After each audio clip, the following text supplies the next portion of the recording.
Good afternoon, YouTube. Today I want to wish you a happy Canada Day if you are Canadian, and also to bring to your attention this thing that has happened.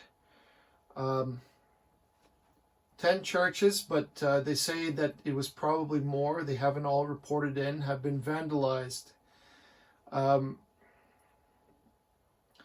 This is you could call it a revenge crime or a hate crime against the Catholic Church in revenge for past grievances against the Indigenous community. So I'll just quickly read through it. This particular parish that you're looking at was a parish of mine. It was my primary parish for years until I changed to a different church. It grieves me very much to see the damage here. And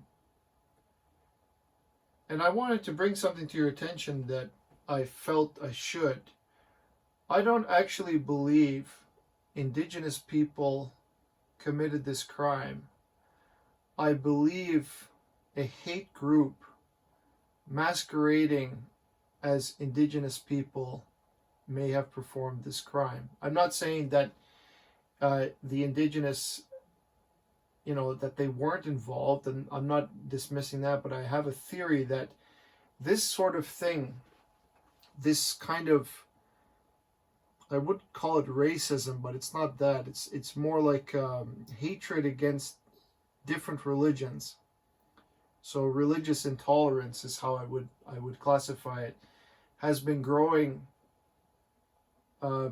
for a long time. The anti-Christian, anti-Catholic sentiment in this country has been growing, and as it turns out, it has grown to a point that it has become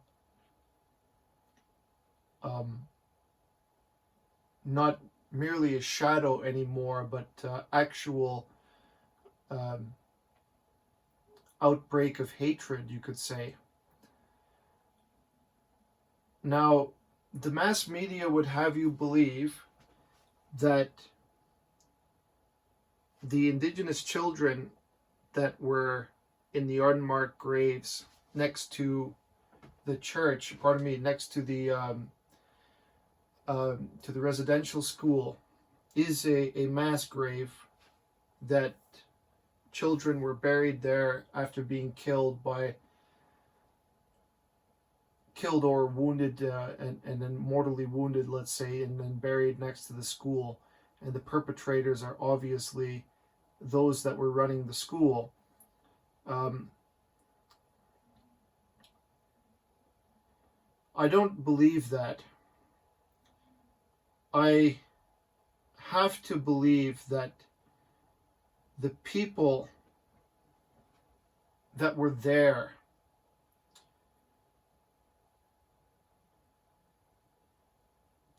that they had limited resources and whatnot from the government, and they lived in a time of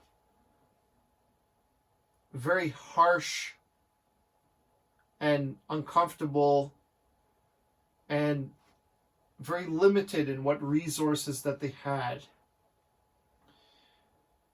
And I can't really say that I find the gravesite extremely suspicious, and I have to agree with you that all the signs are there that there's something insidious going on at that school. However,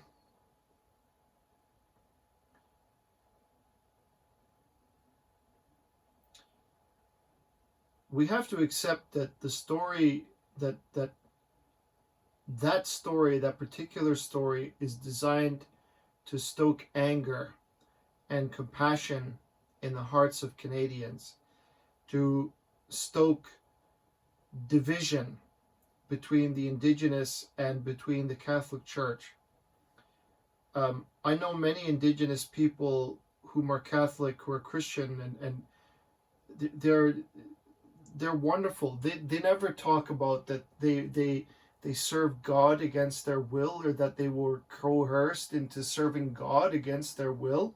They chose Christ because they understand the truth of Christ, something to something deeper than say racial lines. That's something beautiful about the church, is that it transcends any of this gender or racial discrimination.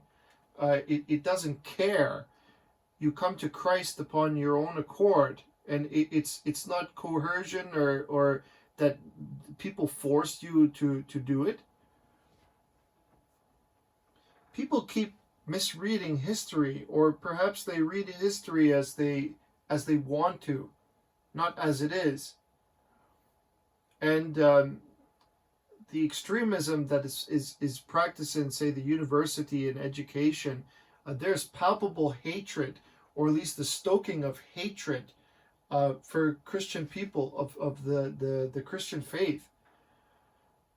And this vandalism is not unexpected for me anyways. I completely, I wouldn't say I was expecting it, but yes, sooner or later, this kind of hatred that the government, that the education system is trying to force upon Canadians, it had to come to a head sometime.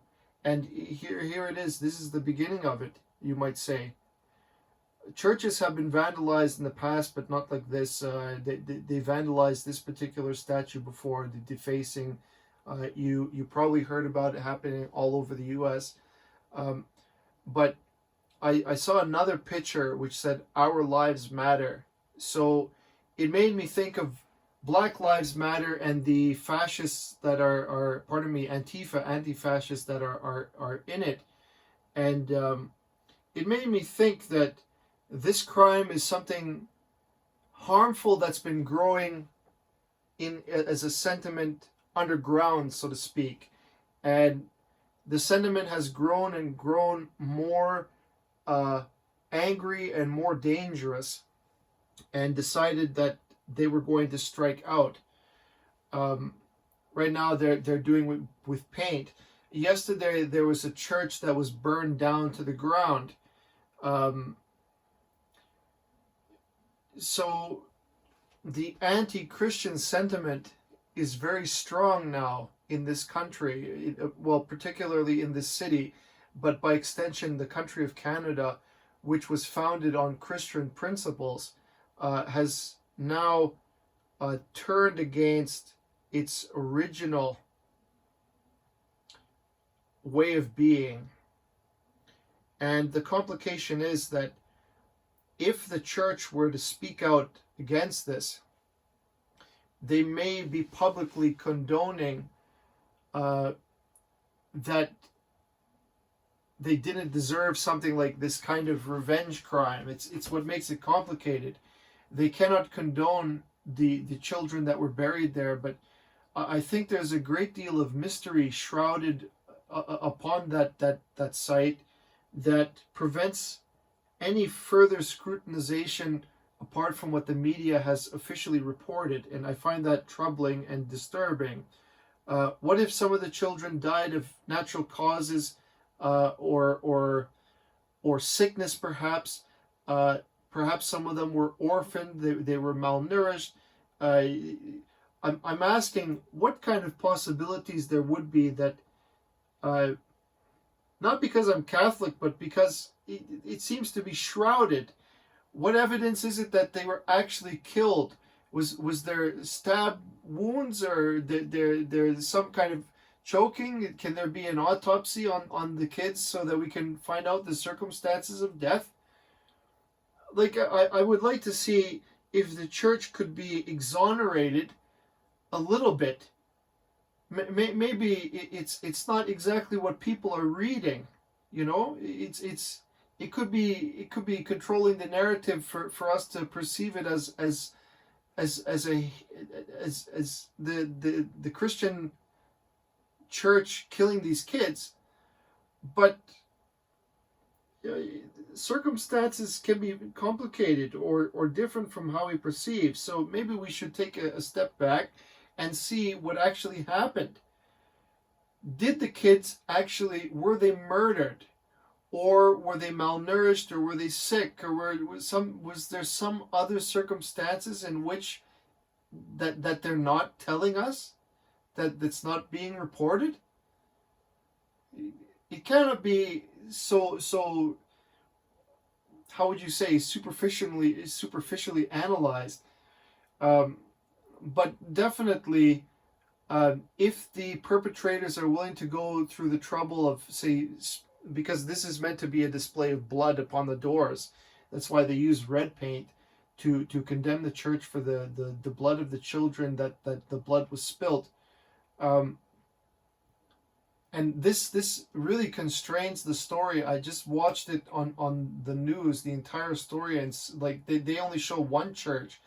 They should have showed many more images of different churches that were vandalized. But there's a list here officially that were reported, but there's actually more. And these are the churches that were vandalized. And I mean,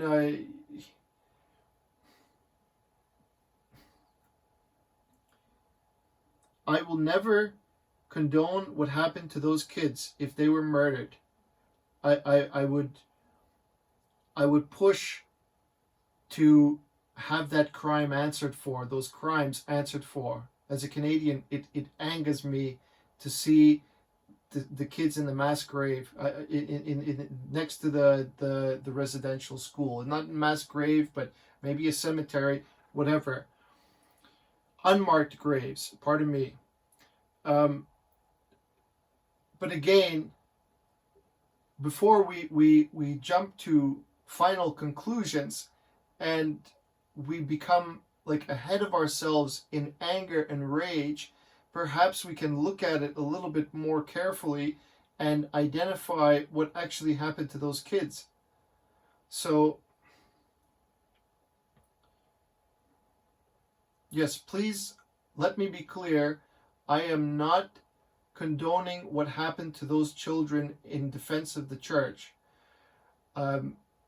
I feel terrible that the church has been defaced to be vandalized in this way.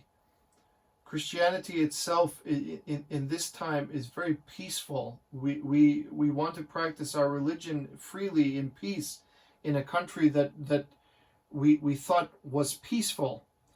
But clearly on this Canada Day, which was chosen on purpose, of course, to make this public display of shaming on the church, I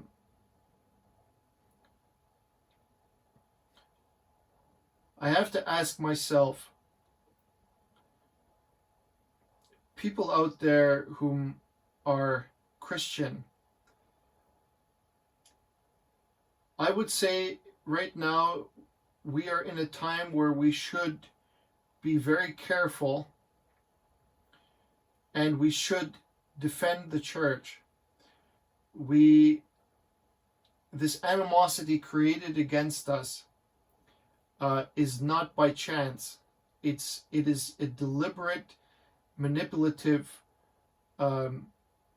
move and strategy that's happened to erase Christianity from Canada and to separate us from our past, from our roots. I don't know anybody in the church today that wouldn't call for justice for those children. And if you want to bring justice for those children, if they were truly murdered, how can we determine how they were murdered and who murdered them? How can we bring them to justice? The church bears some responsibility, but the truth is that people are making do at that time with what they have. It cannot be all commanded in such a superficial way. People has to remember that it's the circumstances of what was going on there. the limits of what people can do. So nobody nobody really knows what's going on, and that's why I'm calling for answers. I want to know. I want an investigation launched to find out exactly what happened to those children, those kids.